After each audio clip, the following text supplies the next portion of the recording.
नमस्कार। आकाशवाणी जयपुर अजमेर से प्रस्तुत हैं प्रादेशिक समाचार।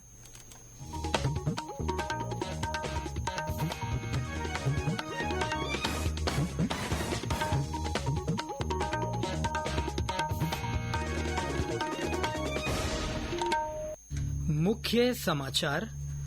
आर्थिक सर्वेक्षण में वित्त वर्ष 2024-25 के लिए सकल घरेलू उत्पाद की वृद्धि दर 6.5 से 7% के बीच रहने का अनुमान। वित्त मंत्री निर्मला सीतारमण कल बजट पेश करेंगी। प्रधानमंत्री नरेंद्र मोदी ने कहा, बजट विकसित भारत के लिए मजबूत नींव तैयार करेगा। मुख्यमंत्री भजनलाल शर्मा ने कहा, प्रदेश में शिक्षा, स्वास्थ्य और रोजगार के क्षेत्र में निरंतर सुधार हो रहा है। और सावन के पहले सोमवार को आज प्रदेश के कई जिलों में अच्छी वर्षा, उदयपुर और जोधपुर संभाग में भारी बारिश के आसार।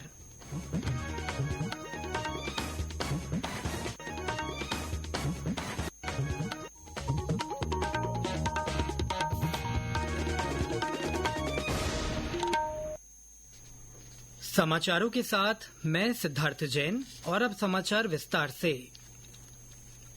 संसद का बजट सत्र आज से शुरू हो गया है। आर्थिक सर्वेक्षण 2023-24 में वित्त वर्ष 2024-25 के लिए सकल घरेलू उत्पाद की वृद्धि दर 6.5 से 7% के बीच रहने का अनुमान लगाया गया है।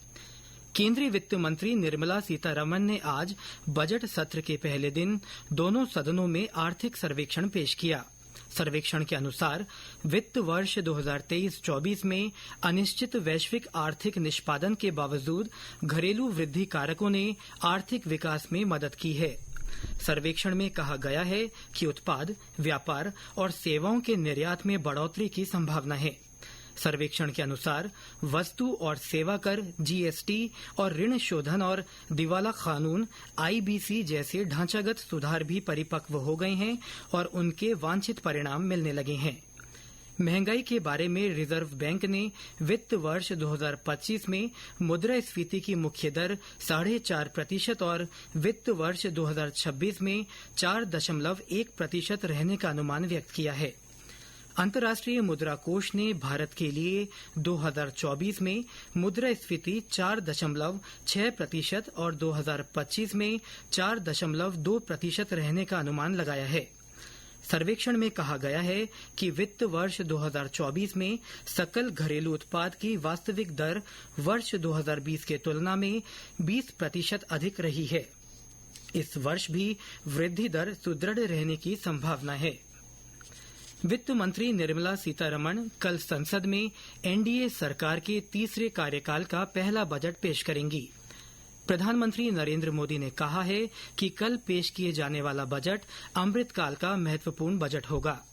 संसद के बजट सत्र से पहले संसद के बाहर संवाददाताओं से बातचीत में श्री मोदी ने कहा कि लोकसभा चुनाव में देश की जनता ने फैसला दे दिया है और सभी राजनीतिक दलों को मिलकर अगले 5 वर्षों के लिए देश के लिए खड़ा होना चाहिए।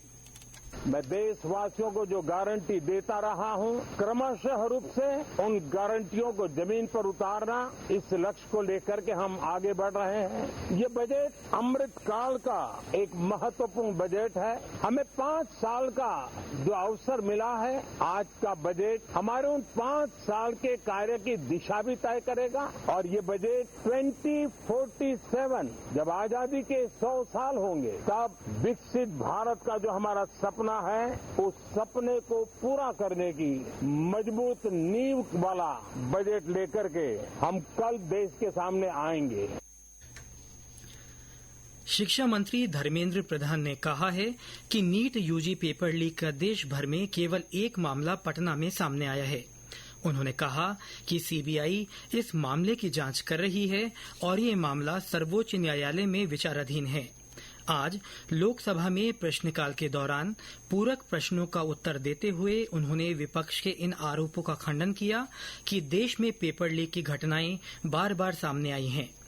इससे पहले विपक्ष के नेता राहुल गांधी ने ये मामला उठाते हुए आरोप लगाया कि देश की परीक्षा प्रणाली में बहुत गंभीर समस्याएं हैं। उन्होंने कहा कि देश में लाखों विद्यार्थी परीक्षाओं और अपने भविष्य को लेकर चिंतित हैं। विधानसभा में आज बिजली कटौती और सरचार्ज माफ करने के मामले पर विपक्ष के सदस्यों ने हंगामा किया। शून्यकाल में स्थगन प्रस्ताव के जरिए कांग्रेस विधायक अमित चाचड़ ने यह मामला उठाया। उन्होंने कहा कि ग्रामीण क्षेत्रों में 15 घंटे तक बिजली कटौती हो रही है। उन्होंने बिजली सरचार्ज माफ करने की भी मांग उठाई। इस पर कांग्रेस सदस्य नारेबाजी करते हुए वेल में आ गए। कुछ देर बाद पर्ची के माध्यम से कांग्रेस विधायक मनीष यादव ने यह मामला उठाते हुए कहा कि बिजली कटौती से गांव की जनता परेशान है। इस पर एक बार फिर कांग्रेस विधायक वेल में आ गए और नारे लगाने लगे। स्पीकर वासुदेव देवनानी द्वारा बिजली के मुद्दे पर अलग से चर्चा कराने के आश्वासन के बाद हंगामा शांत हुआ। ये समाचार आकाशवाणी जयपुर अजमेर से प्रसारित किए जा रहे हैं।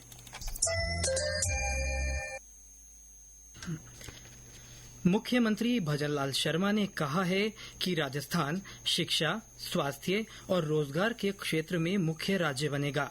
श्री शर्मा आज केकड़ी में बजट को लेकर आयोजित धन्यवाद सम्मेलन को संबोधित कर रहे थे।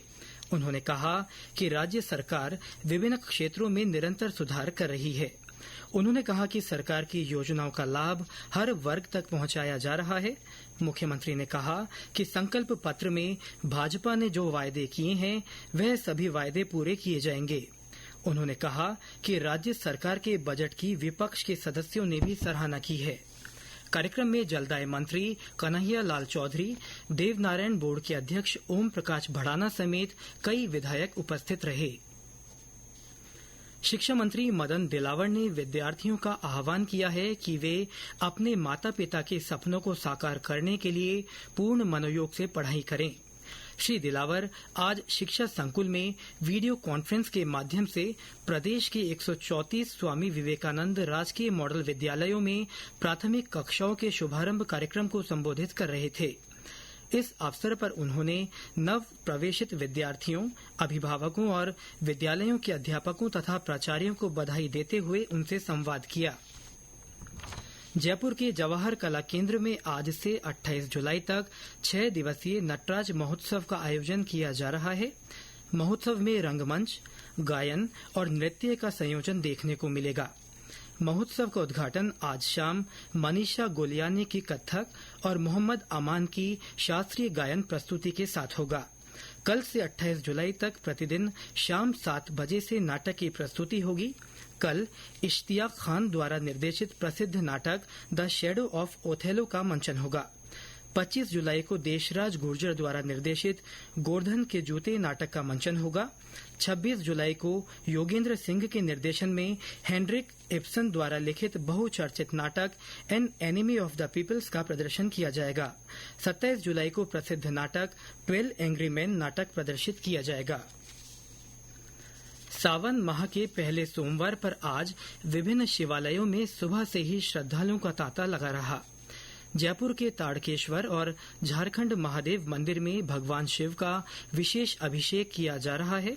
महीने भर चलने वाले इस महोत्सव के तहत विभिन्न पूजा अभिषेक और अन्य धार्मिक तथा सांस्कृतिक कार्यक्रम भी आयोजित होंगे। सिरोही जिले के शिव मंदिरों में भक्तों की भारी भीड़ देखी गई। इस अवसर पर मंदिरों में विशेष कार्यक्रम आयोजित किए गए। और ब्यौरा हमारे संवाददाता से। सावन के प्रथम दिन व प्रथम सोमवार को आज सिरोही जिले के शिव मंदिरों में भक्तों की भारी भीड़ देखी गई। आज सुबह से ही मंदिरों में भक्तों के आने का सिलसिला शुरू हो गया। मंदिरों में आज विशेष अनुष्ठान कार्यक्रम आयोजित किए गए, जिसमें भक्तों ने बढ़ चढ़कर हिस्सा लिया। माउंट आबू के अचलगढ़ महादेव मंदिर में भक्तों की भारी भीड़ देखी गई। सिरोही के सारणेश्वर महादेव मंदिर में भी आज सावन के प्रथम सोमवार को विशेष धार्मिक कार्यक्रम आयोजित किए गए, जिसमें यहां भक्तों ने बढ़ चढ़कर हिस्सा लिया। साकेत गोयल, आकाशवाणी समाचार, सिरोही। उधर जालौर जिले में भी रामसीन प्राचीन आपेश्वर महादेव मंदिर में अभिषेक किया गया। सावन मास शुरू होने के साथ ही टोंक जिले के शिव मंदिरों में अभिषेक पूजा अर्चना करने वालों की भीड़ जुटने लगी। शहर के महादेववाली, मनसा पूरण महादेव मंदिर, रामेश्वर शिवालय, बीसलपुर के गोंकेश्वर, धुला कला के गंगेश्वर महादेव सहित सभी शिवालयों में शिव भक्तों की कतारें नजर आई। सावन की शुरुआत के साथ ही कावड़ यात्राएं भी शुरू हो गई हैं। और अब मौसम। आज प्रदेश में मानसून फिर से सक्रिय हो गया है, जिसके चलते कई जिलों में हल्की से मध्यम बारिश हुई है। आज अजमेर में कई स्थानों पर तेज तो कुछ स्थानों पर हल्की वर्षा हुई। राजधानी जयपुर में भी बादल छाए रहे और कहीं कहीं हल्की बरसात हुई। भरतपुर, चित्तौड़गढ़, अलवर, करौली, नागौर, बीकानेर, कोटा, हनुमानगढ़ और जोधपुर जिलों के अलावा कुछ अन्य जिलों में भी बारिश के समाचार हैं। भीलवाड़ा में कई जगह मूसलाधार तो कहीं कहीं रिमझिम बरसात हुई।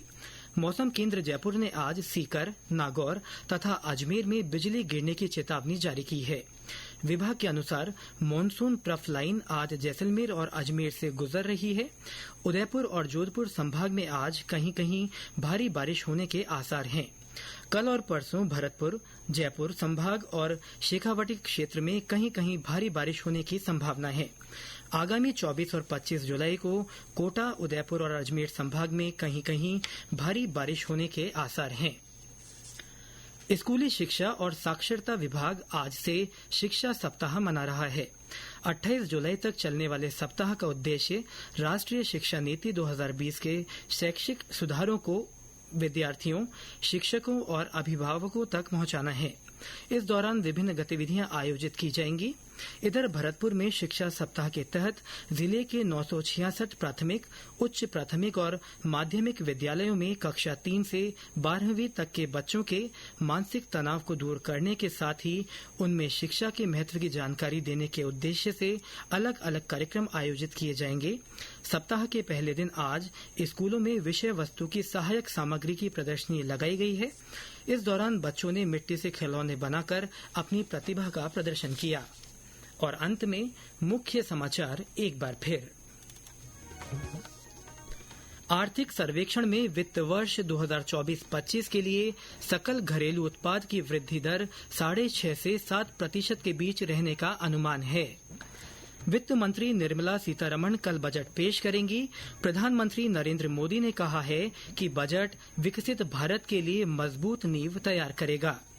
मुख्यमंत्री भजनलाल शर्मा ने कहा है कि प्रदेश में शिक्षा, स्वास्थ्य और रोजगार के क्षेत्र में निरंतर सुधार हो रहा है। और सावन के पहले सोमवार को आज प्रदेश के कई जिलों में अच्छी वर्षा हुई है। उदयपुर और जोधपुर संभाग में भारी बारिश के आसार हैं। इसके साथ ही प्रादेशिक समाचार बुलेटिन समाप्त हुआ। नमस्कार।